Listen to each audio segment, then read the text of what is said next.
Nous sommes tous d'accord, d'une certaine manière, pour considérer que l'astrologie, telle qu'elle nous est parvenue, telle qu'elle nous était parvenue au XVIIIe siècle, n'était pas complète, n'était pas dans un état normal et cohérent. Le problème, c'est que les solutions, si le diagnostic était comparable, les solutions n'étaient pas. Alors chacun en est venu avec ses conclusions et ses solutions et ses remèdes. Une solution qui s'est imposée, finalement, c'est de dire que finalement il manquait des planètes, et quand on aurait Uranus, Neptune et Pluton, d'autres, eh bien, l'astrologie trouverait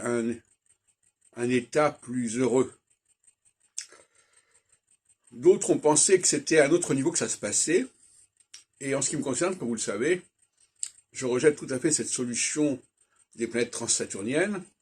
mais en revanche, je pense qu'il y a des choses à modifier sensiblement au niveau structurel, à savoir d'une part que les axes principaux ne sont pas sur le plan des signes cardinaux, mais des signes mutables, et d'autre part qu'il n'est pas du tout nécessaire d'utiliser toutes les planètes du septénaire et que Saturne peut suffire pour constituer un curseur au travers du zodiaque que lui-même je considère comme devant être divisé en 4 périodes et non pas en 12 signes zodiacaux. Bon. Voilà donc un certain nombre de débats qui devraient animer notre académie d'astrologie que j'avais constituée en décembre 2015, en début de période solsticiale, et qui devrait, en 2023, en période équinoxiale, trouver son prolongement, voire son aboutissement. Ce qui impliquerait une sorte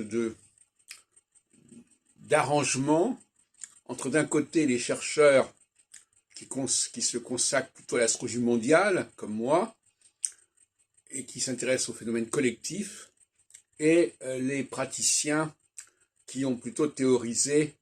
l'astrologie individuelle, l'astrologie du thème astral. Ce sont des rapprochements qui devraient se produire, où chacun reconnaîtrait le rôle de l'autre, et c'est ça dont il s'agit.